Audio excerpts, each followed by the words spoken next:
আপনারা হাওড় হসপিটালের কথা সেদিনকার মাস্টার প্ল্যানের কর্মশালাতেও বলেছিলেন।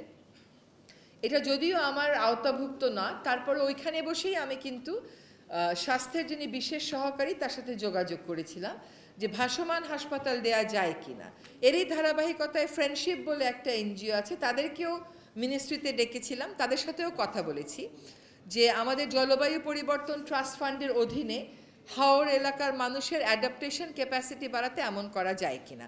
এটার হিসাবটা অত সহজ না যত সহজ করে আপনারা বলে ফেলেন, কারণ একটা ভাসমান হাসপাতাল যখন দিব ওইখানে পানি থাকবে 5 মাস, বাকি সময় কিন্তু ওই হাসপাতাল চাইলেও রোগীর কাছে যেতে পারবে না।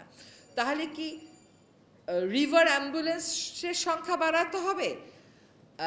মানে আসলে কি করলে স্বাস্থ্যসেবাটা বাড়বে, এটা বলা খুব ফ্যাশনেবল যে একটা অ্যাম্বুলেন্স দিয়ে দেন, কিন্তু দেখা যাচ্ছে আসলে ওইটা দিলে বাকি সময় যখন পানি থাকবে না তখন তাহলে কি হবে?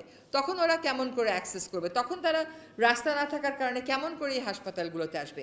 সো আপনাদেরকে এটা শুধু জানিয়ে রাখার জন্য যে আমরা কিন্তু এটা নিয়ে চিন্তা ভাবনা করছি। কতটুকুন করতে পারবো সেটা জানি না, তবে একটা প্র্যাকটিক্যাল সলিউশনে যাওয়ার চেষ্টা করব। আপনারা এখানে বলেছেন যে মাছ কমে গেছে এবং মাছ 125 থেকে 58-তে নেমে এসছে মাছের প্রজাতি।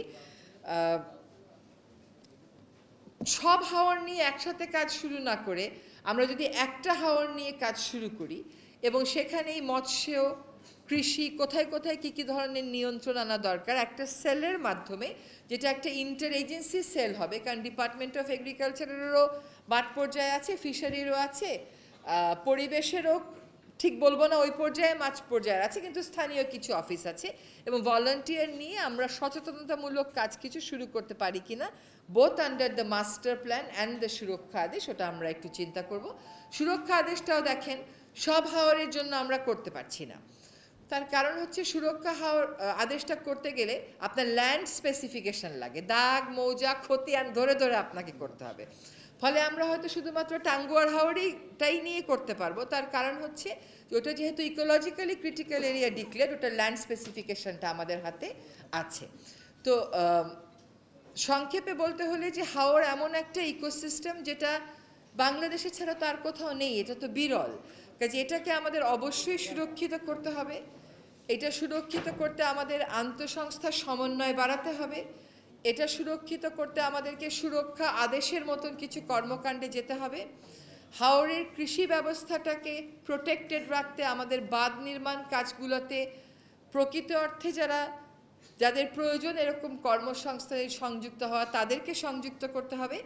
4টা পলিসি আমরা কাজে হাত দিয়েছি, একটা হচ্ছে হাওর মাস্টার প্ল্যান, একটা হচ্ছে হাওর গাইডলাইন অন এমব্যাঙ্কমেন্ট, একটা হচ্ছে হাওরে প্ল্যান্টেশন, আর একটা হচ্ছে হাওরে ট্যুরিজম। এই প্ল্যান্টেশন খালি করলে হবে না, সুরক্ষার জন্য আমাকে একটা মেকানিজম খুঁজে বের করতে হবে।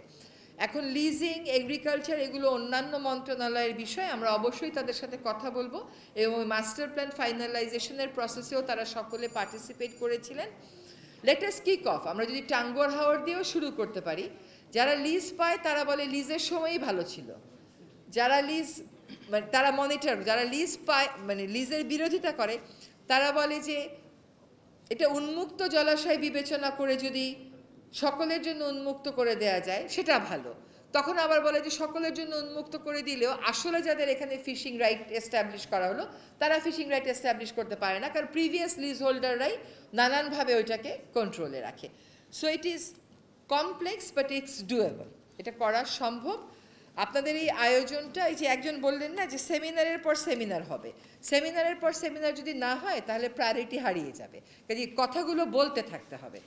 আমরা চলেন হাওর মাস্টার প্ল্যানটা ফাইনালাইজ করি, আমরা এমব্যাঙ্কমেন্টের ওটা ফাইনালাইজ করি, আমরা টাঙ্গুয়ার হাওরের জন্য সুরক্ষা নির্দেশটা প্রণয়ন করে বাস্তবায়নের চেষ্টা করি, এবং আমরা হাওর প্ল্যান্টেশনের যে স্কিমটা করব সেটা আমি আশা করি আমি আপনাদের সাথে শেয়ার করতে পারবো। আমি হয়তো আপনাদেরকে এখনই একটু বলতে পারি যে কোন কোন হাওরে প্ল্যান্টেশনের পরিকল্পনা এসছে।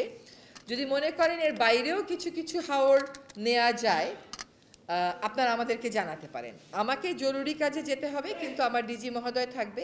যেমন কালনার হাওর, খরচার হাওর, আঙ্গুরুলি হাওর, পাগনার হাওর, কালিয়াকুটা হাওর, এই 5টা নাম এসছে যে এখানে আমাদের এফরেস্টেশন করতে হবে, কারণ এখানে গাছের সংখ্যা অনেক কম।